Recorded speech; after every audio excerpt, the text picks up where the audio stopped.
Jadi untuk pertama sekali tim juri menilai dengan menggunakan aturan ataupun mengacu dari 4 kolom penjurian.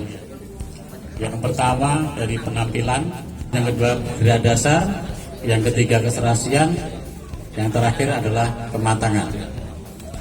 Masing-masing dari kolom itu masih ada turunannya. Kayak dari penampilan ada keseimbangan visual, kemudian ada realitas alam dan penjiwaan.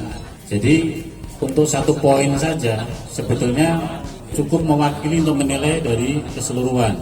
Cuma karena kita sifatnya di sini adalah kontes, kita harus lebih detail dalam menentukan penilaian, sehingga grade dasar, keserasian, dan kematangan itu sangat-sangat menunjang sekali dan memang harus sangat diperhatikan. Jadi untuk penampilan kita bisa lihat mulai dari penataan tajuk pohon sesuai dengan gayanya, kemudian dengan potnya dia juga sudah sesuai besar dan ukurannya, serta bentuk potnya juga menunjang dengan gaya pohon. Ditambah lagi dengan adanya meja ataupun tatakan untuk lebih memperindah penampilannya. Nah, ini semua satu rangkaian penampilan. Kita bisa bayangkan kalau pohon ini mungkin dengan pot yang kedodoran, tanpa meja ini nilainya juga yakin nggak akan bisa maksimal. Jadi di dalam mengikuti kontes itu penampilan sangat dominan, karena pertama di kolom penjurian akhirnya juri akan menilai pada saat masuk arena kontes, yaitu yang pertama kita lihat sambil jalan kita langsung bisa tentukan, oh ini pohon-pohon yang kira-kira masuk, nanti perkiraan yang punya nilai poin tinggi. Kemudian dari grade dasar, grade dasar kita lihat bisa mulai dari kaki, kemudian naik ke pinggul, batang, leher, kemudian yang terakhir adalah kepala. Ini satu rangkaian grade dasar sesuai dengan gaya pohon. Jadi grade dasar masing-masing pohon akan berbeda dengan gayanya yang berbeda juga. Yang penting kita bisa lihat mulai dari kaki ataupun perakaran sangat menunjang dengan gayanya pohon ini. Ukuran kakinya pun sangat pas dengan besarnya batang. Ini yang perlu diperhatikan. Untuk pohon yang lingkar sekitar 15 cm atau mungkin diameternya sekitar 6 atau 7 cm, akar jangan terlalu besar. Mungkin ada 1-2 yang besar boleh, biar ada kesan natural. Jadi kalau akar jangan sampai sama persis, keliling tapi sama persis, nanti kesan naturalnya juga malah akan hilang. Jadi dibikin senatural mungkin. Kemudian yang ketiga adalah keserasian. Keserasian adalah pertama kali antara pohon dengan potnya, serasi atau tidak. Kemudian peletakan pohon di dalam potnya tepat atau tidak dengan gaya pohonnya. Ini contoh pohon dominan goyang ke kanan, otomatis dia peletakannya dari posisi asnya pot geser sedikit ke kanan. Ini pohon artinya ke kiri, mohon maaf, kuat ke kiri, pohon kita sedikit geser ke kanan untuk memberikan ruang sebelah kiri lebih luas. Karena untuk pohon ukuran small, peletakan beda 1 cm saja sangat menentukan. Karena nanti keseimbangan visualnya akan berbeda. Coba kalau ini taruh di tengah persis, pasti juga nggak enak. Tapi kita dengan memberikan geseran sedikit ke kanan, memberikan ruang di kiri lebih luas, akhirnya terjadilah keseimbangan visual yang kita harapkan. Kemudian yang terakhir dari 4 kolom penjurian adalah kematangan, di mana kematangan yang paling menentukan adalah batang, cabang, ranting, daun. Kuncinya kematangan adalah ada di ranting, cucur ranting. Kalau ada daunnya, dia dengan daun yang sudah kecil.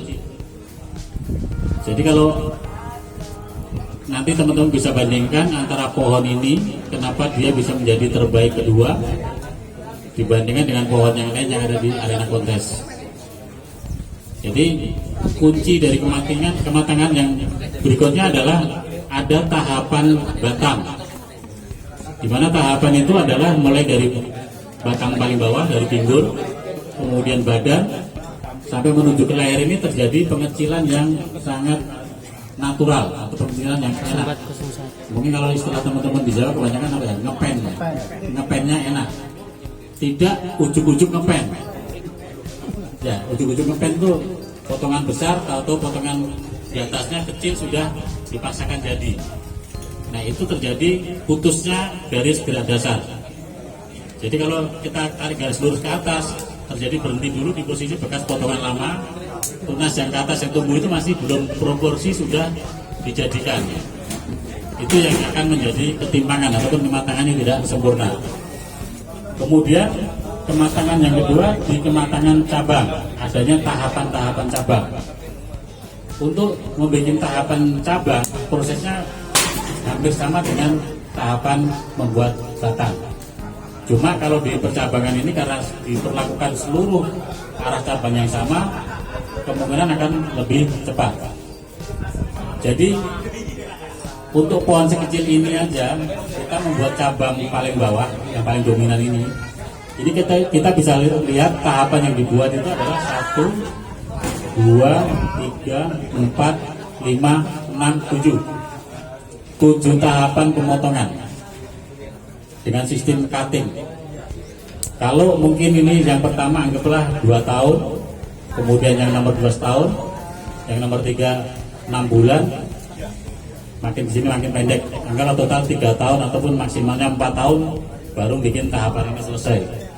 Begitu selesai, kita baru bikin perantingan yang matang, yaitu menuju ke anak ranting dan cucu ranting.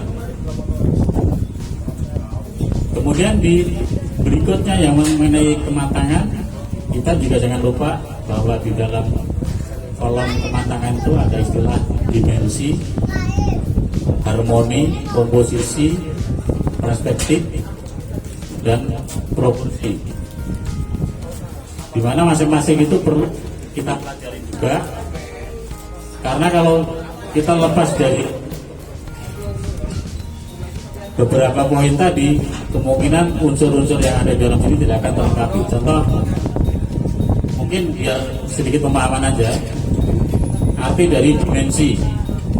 Dimensi adalah kedalaman antara foreground itu titik tumbuh terakhir di ujung depan sama yang background di belakang dari as pohon.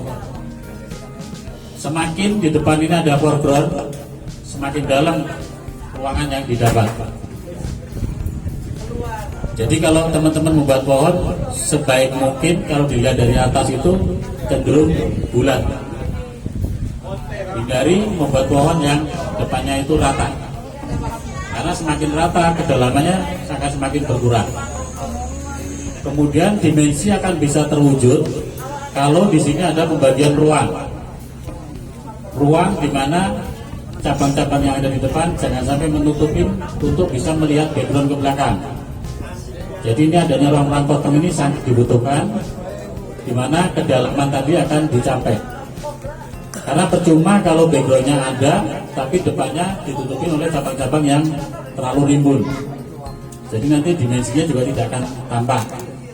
Yang pertama di situ. Yang kedua, adanya ruang antara cabang terbawah dengan cabang yang di atasnya memberikan kesan yang tumbuhnya bisa, cabangnya bawahnya bisa maksimal. Karena kalau di atasnya ini terlalu panjang, yang bawah pasti akan ternaungin dan dia tidak bisa maksimal tumbuhnya. Kemudian proporsi adalah antara besaran cabang dengan batang di mana dia tumbuh. Sebenarnya bukan rumus yang paten, tapi idealnya kita pakai sepertiga. Kalau diameter batang ini 6 cm, maksimal cabang ini tumbuh di titiknya hanya 2 cm. Idealnya 2 cm, ya naik turun dikit boleh lah.